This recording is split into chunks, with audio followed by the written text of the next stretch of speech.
ભીતર પાકો પરવાનો છે તોય આ ડર સાનો છે. ભીતર પાકો પરવાનો છે તોય આ ડર સાનો છે.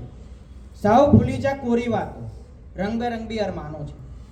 પડમાં દરિયો શાંત છે મનનો, પડમાં દરિયો શાંત છે મનનો, પડમાં પાછા તોફાનો છે. પાછી પાની છોડ મુસાફર, લાખ ભરના વ્યવધાનો છે.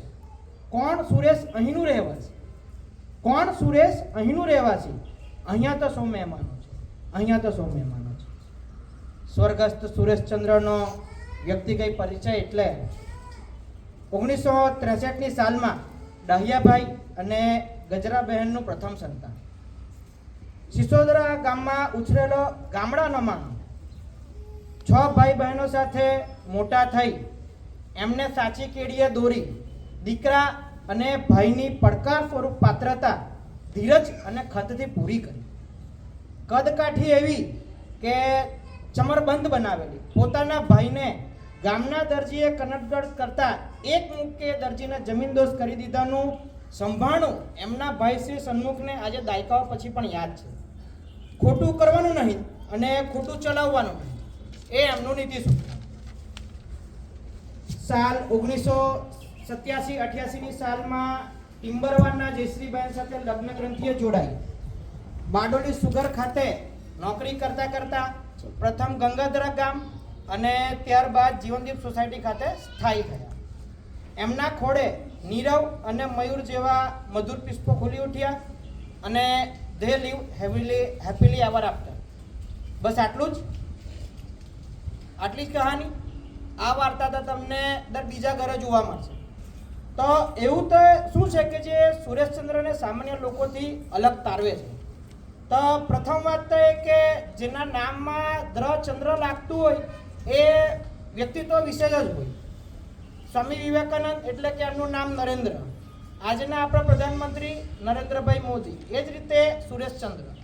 તો આજના કળિયુગના સમયમાં એ જીવડાને ભજનનો રસ, ફરવા જવામાં મંદિર એમની પ્રથમ પસંદ, બાઇક પર ફરવાનો એમના સંતાન મયુરને જે શોખ ખરો એ એમની દેન. એમના જુવાનીના સમયમાં એઓ શ્રી બાઇક ઉપર ફરવા જતા અને તે પણ મંદિરે ખાસ જતા. દરેક માણસ માટે દયા અને કરુણાનો ભાવ. સુગરમાં નોકરી કરતા હોય, હવે મોટા માણસના ઘરે તો દરેક માણસ જઈને ઊભો રહે, નાના માણસને સાચવે એ સુરેશચંદ્ર.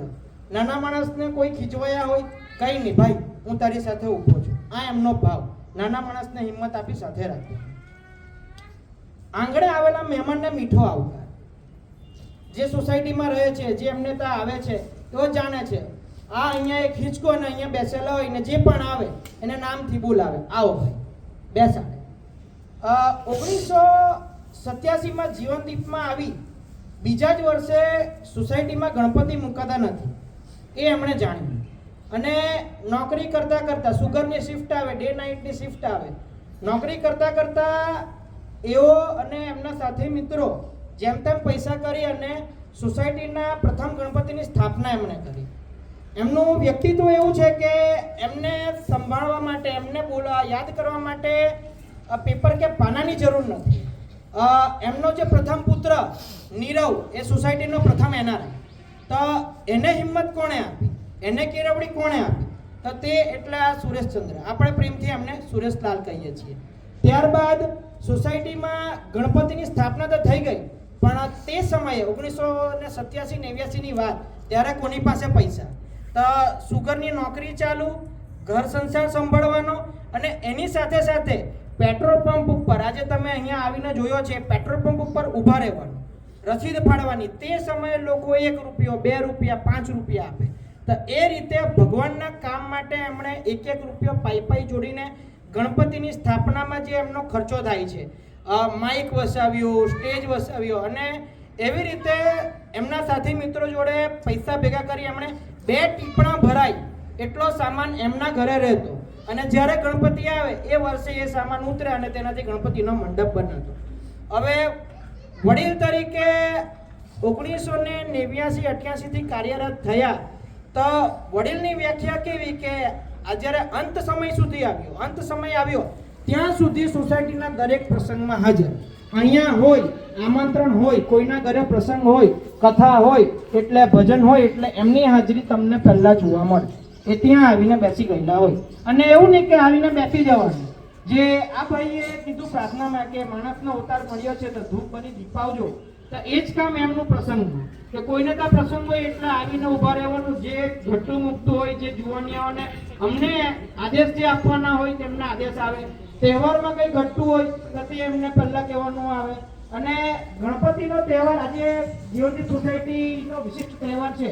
સોસાયટી આજુબાજુના ગામમાં આ ગણપતિના તહેવારથી પ્રખ્યાત છે. તો એની પછાડીનો હાથ જે ખરો તે સુરેશલાલનો, એમનું કહેવાનું એવું કે નાસ્તાની જરૂર છે તો હવે તે ટાઈમે કોણ ઘરેથી પોતાનો ખર્ચો કરે ને ખવડાવે.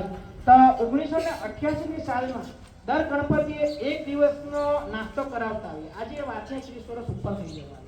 અને ભગવાનનું એવું કે જોડી એવી બનાવીને આપે છે એમના અર્ધાંગીની. કોઈ દિવસ એવું કહેવામાં નથી આવ્યું કે આપણે શું ખવડાવવાનું, કોઈ બીજું નથી ખવડાવતું તો આપણે શું કામ બનાવવું. તો દર વર્ષે એમણે આ પ્રથા ચલાવી કે ભાઈ હા એક વખતે ભગવાનના કામ માટે નાસ્તો કરવાનો. વડીલ તરીકે અમે સ્પોર્ટની ઇવેન્ટ કરીએ અથવા તો પ્રોગ્રામ કરીએ. ભાઈ છોકરાઓ તમને કંઈ ભરતું નથી, ભાઈ છોકરાઓ ખાસ મને પાર્ટ 2 તને આવું જોઈએ વોલીબોલ, મારા તરફથી એક વોલીબોલ નથી. આ એમની દયાની ભાવના, આ એમનો સહકાર કે જે ડગલેને પગલે યાદ આવે. એમના છોકરાઓ છે તો બારગામ ખાઈ થયા સોસાયટીના ભૂલી નથી ગયા. એમનો વોટ્સઅપ પર મેસેજ આવી જાય, ભાઈ કંઈ જોઈતું હોય તો કહેજે, ભાઈ અમારે કંઈ આપવાનું હોય તો કહેજે. ભલે નીરવ ન્યુઝીલેન્ડમાં રહેતો હોય, ગણપતિનો ફાળો એમનો 251 રૂપિયા કે 1100 રૂપિયા ટ્રાન્સફર થયેલો હોય. વોલીબોલમાં મેસેજ મુકાયેલો હોય કે ભાઈ આટલા રૂપિયા આપવાના છે તો 501 રૂપિયા એમના ટ્રાન્સફર થઈને આવે. આ એમણે એમના છોકરાઓને આપેલી કેળવણી. તો સોસાયટીના બધા જુવાનીઓ વતી બે શબ્દ અમે કહેવા માંગીએ છીએ.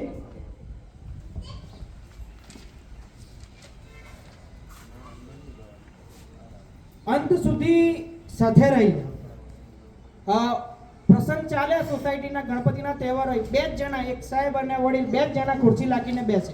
પણ એ બેસેલા એટલે અમને હૈયામાં હિંમત રહે કે ચાલો આ લોકો છે, અમને વાંધો નહીં આવે. હું કદાચ સોસાયટીમાં અટક્યો હોઉં અથવા તો કંઈ મને ગૂંચવણ પડે. અત્યારે 10 દિવસ પહેલા 15 દિવસ પહેલાનો દાખલો, ગણપતિ આપણે સોસાયટીની ગેસ લાઈન આવવાની. તો અમે તો આજના આવેલા છોકરા, અમને 5 વર્ષનું ખબર હોય. તો પેલા ભાઈએ પૂછી લીધું કે ભાઈ સોસાયટી કઈ સાલમાં થયેલી રજીસ્ટર. અમારી પાસે જવાબ નહીં મળે. સીધો ફોન પહેલો આમના પર આવે કે આવું પૂછ્યું, હવે શું કહું. તો એમણે જે રીતે એમના ભાઈ બહેનોને વાલથી સાચી કેડીએ ચડાવ્યા એ જ રીતે અમને પણ સાચી કેડીએ ચડાવે. ભાઈ આટલા વર્ષ પહેલાં થયેલું, તેમ છતાં બીજા 2 માણાના નામ આપે કે ભાઈ તું આ લોકોને પૂછી લેજે. અને એવી રીતે સહકાર એમનો પૂરો રહે.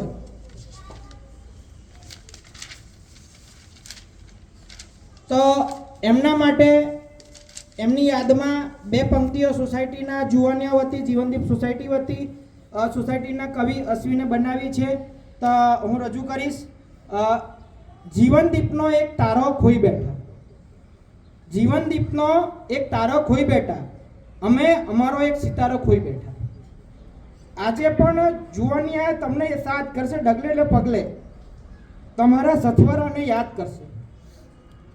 તમે સમય આવ્યે ખીજવાયા પણ અને સમય આવ્યા આપ્યો સાથ. આ જીવનદીપના યુવાનો પાસેથી કુદરતે છીનવી લીધો. મનથી મક્કમ પણ થાક્યા શરીરથી ઘણું બધું કહ્યા વગર સહી ગયા. તમે તમારી સાદગી અને પ્રેમથી જીવનદીપવાસી અને પરિવારના હૃદયમાં રહી ગયા. અમે તો જોયું છે નજીકથી, આંખો ભીની થતા જ્યારે વિદાય કરતા ગણપતિ દાદા. તમારા લાગણીશીલ સ્વભાવના મૂલ્યો નથી કંઈ સૌ સાદા. જવાનું કારણ પણ સમજી ગયા કે તમારો પરિવાર સ્વભાવ તમે ખોઈ નહીં શક્યા. જવાનું કારણ પણ સમજી ગયા કે તમારા પ્રેમાળ સ્વભાવ તમે ખોઈ નહીં શક્યા. તમારા દુઃખથી તમારા પરિવારને દુઃખી થતા જોઈ નહીં શક્યા. નાના મોટા દીકરામાં કોઈ ભેદ ન રાખી સંસ્કાર શીખ્યા, હવે તમારી દિવ્ય દ્રષ્ટિ શીખો. નાના મોટા દીકરામાં કોઈ ભેદ ન રાખી સંસ્કાર શીખ્યા, હવે તમારી દિવ્ય દ્રષ્ટિ શેકો. દરિયો પાર કરીને આવ્યા બંને દીકરા, તમને અંતિમ સંસ્કાર માટે આપ્યો ટેકો. શીખવી ગયા દુનિયાદારી, અમને ઘણું કહેવાનું કહી ગયા. હવે અહીંની દુનિયા છોડી તમે યાદોમાં રહી ગયા. ઓમ શાંતિ.